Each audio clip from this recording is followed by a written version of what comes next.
So we have one more speaker, and then I'm looking forward to our conversation after that. Last but certainly not least, Francisco Ibáñez-Carrasco, PhD, apparently is your bio, so we're going to make sure we say it, right? Dr. Ibáñez-Carrasco is a Latino gay HIV-positive teacher, author, and community-based researcher whose mission, and quite frankly, personally, I know this to be a very successful mission, is to inspire and connect communities, organizations, and individuals that are touched by the complexity of HIV. Currently, Francisco is a senior research associate at the Center for Urban Health Solutions, leading the HIV Stigma Index in Canada, and also co-directing the Universities Without Walls, which is easily accessible at universitieswithoutwalls.ca if you want to look it up, which is a really amazing blended learning training center for emerging community and academic HIV researchers across Canada, and who are working in areas of aging with HIV, gay, bi, trans men, sexual health, e-learning, and the wraparound HIV rehabilitation services for episodic disabilities. So I want to welcome Francisco up to the microphone.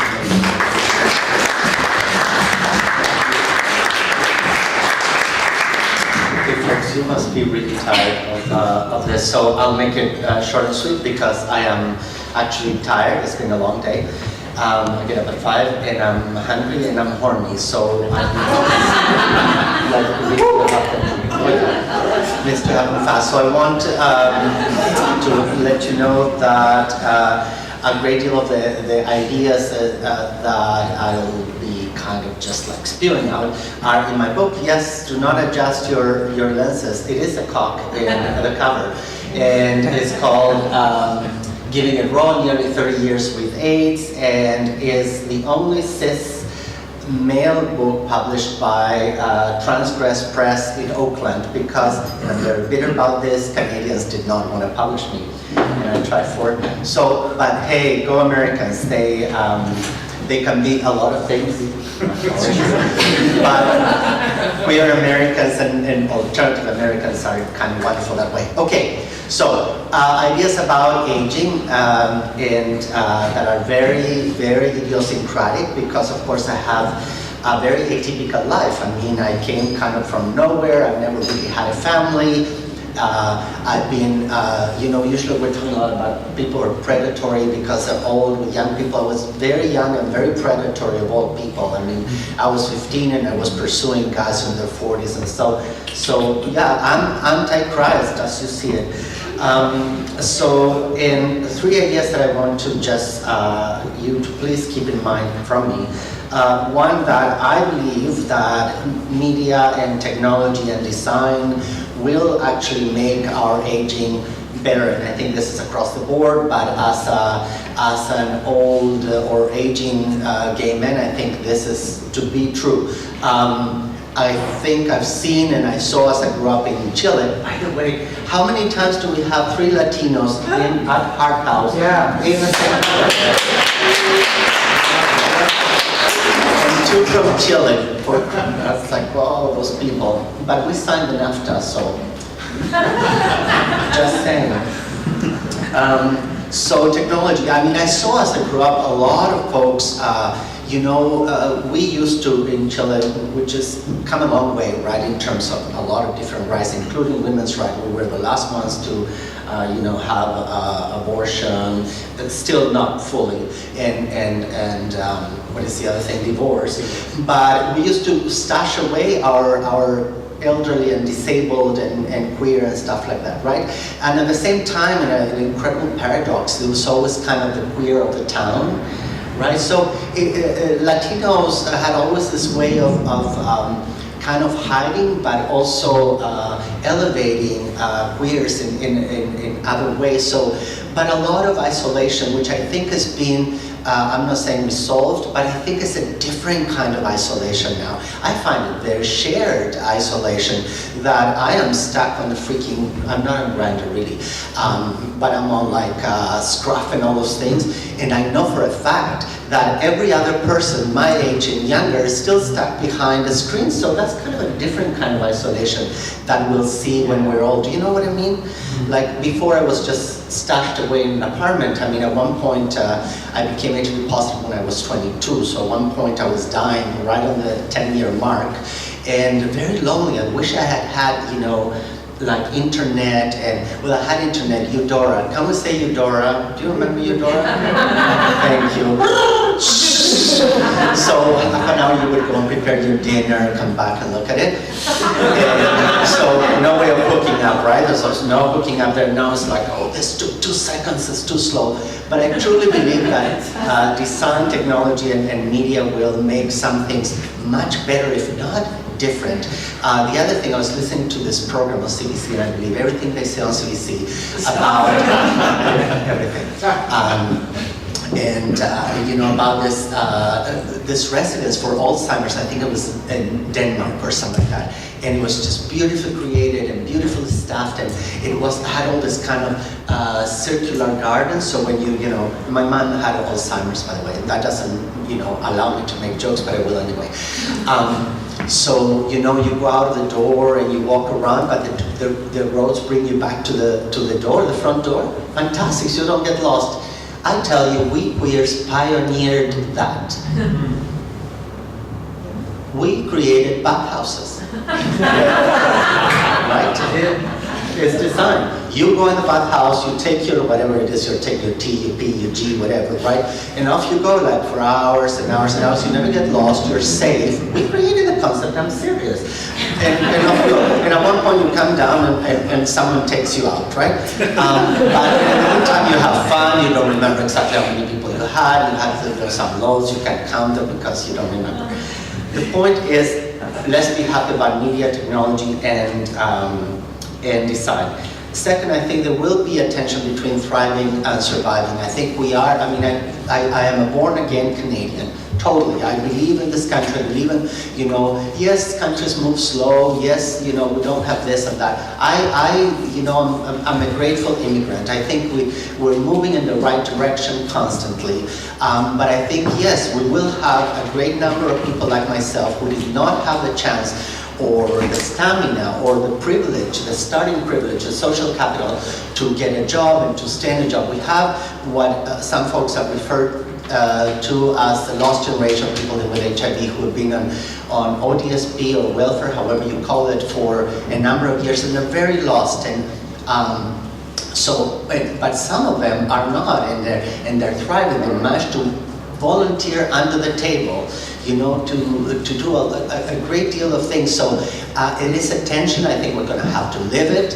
Is there, no matter what I tell you today that you should be doing, we're going to have to live it, right? So yes, go and protest, change everything you want, but the point is, be prepared to live that. The silver tsunami is here, and it looks like this. Okay, so that's the second idea. This tension between thriving and surviving as we all age, including queers.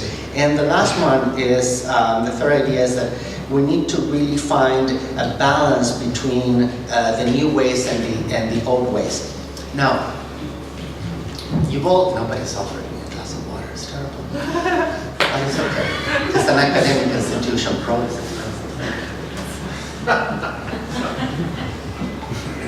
It's okay. Thank you. So the last one, you've all heard that as you age, you know, please don't squirm in your seats. We all become more like our mothers. Thank goodness. There you go. And it's totally, thank you, sister. There we go. It's true. We all become more like our mothers. So a lot of that stuff, I've been kind of thinking and using it. It's amazing. I mean, my mother's speaking through me. I mean, she's in a little thing in the living room, right? I always tell that to the tricks that come, they can kind of freak out. But my mother is there, she's watching you, honey. So don't steal my shit just because. So there's that, the old way ways, right? And by that I mean the elders, a lot of that has been mentioned about respecting others. I think kids, now they seem, including millennials, I mean, I'm terrified by the idea of a millennial pushing my wheelchair while they, look at, it's like, right? But all I want from millennials is just push my chair, give me a pill that make me like Decadron or something like that, and turn on some porn, right? Like I know the residency says that you cannot, give this folks porn, but just come on, right? And then go and find your tricks or whatever it is that you're doing on your cell phone. So, but there's a bunch of new ways, and one that I've discovered personally is really important for me, and I talk about it in the book, which you can buy on Amazon, by the way. And you look like a group of people who have some money to spend. And I lost my instructor. Oh, the new stuff is being a daddy. So I had to, how am I doing? You're good. I'm good. So I had to yield to the idea. I mean, when people start giving you the seat in the train, and they start, every single trick is texting you, hey daddy, or, people are calling you sir, which is kind of very exciting, but at the same time you get humbled by the whole thing, and you go, this is an identity, I might as well, it's being imposed on me, I might as well, live it. So I've always had a beard since I studied in Cuba in 1987, but of course everything turned gray, and I thought, sure, let's use it. I tell you, with this whole thing about, undetectable equals untransmittable, and kids taking PrEP, is a bonanza. You can ask me in 6 years from now, maybe I'll be like starving, my dick won't get up or anything like that. But at the moment, it's fantastic. So I'm using like old ways in which I'm not seeing the world that way. They are seeing the world that way. Every 30-year-old, so you don't think I'm some sort of pedophile, 30-year-old, 40-year-old, and is saying that. Now, when the guy, 50 years old, called me a daddy, I kind of just like block them.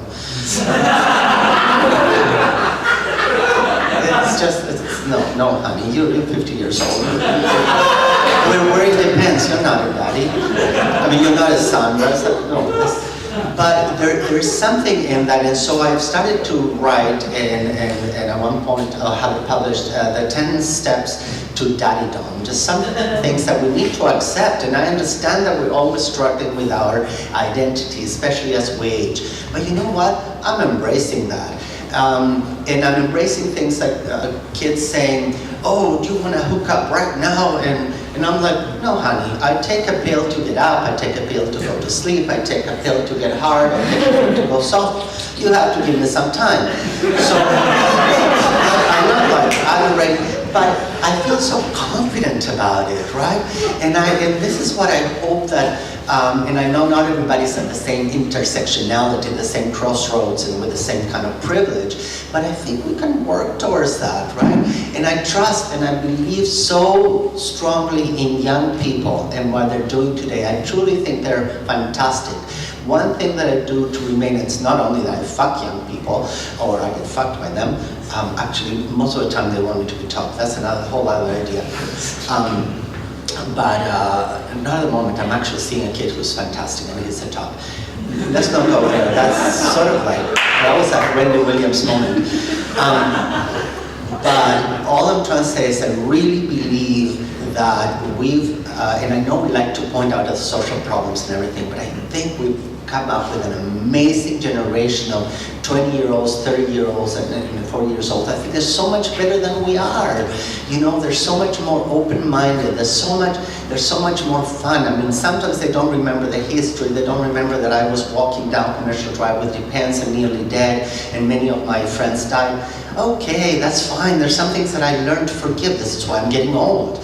So, my last word, so I remember, trust technology, media design, live the tensions between thriving and surviving, and the new ways and the old ways, your mother, kind of put your mother on one side and the new ways on the other, and let's cheer for the new generations. I trust that they will push my wheelchair in the right direction.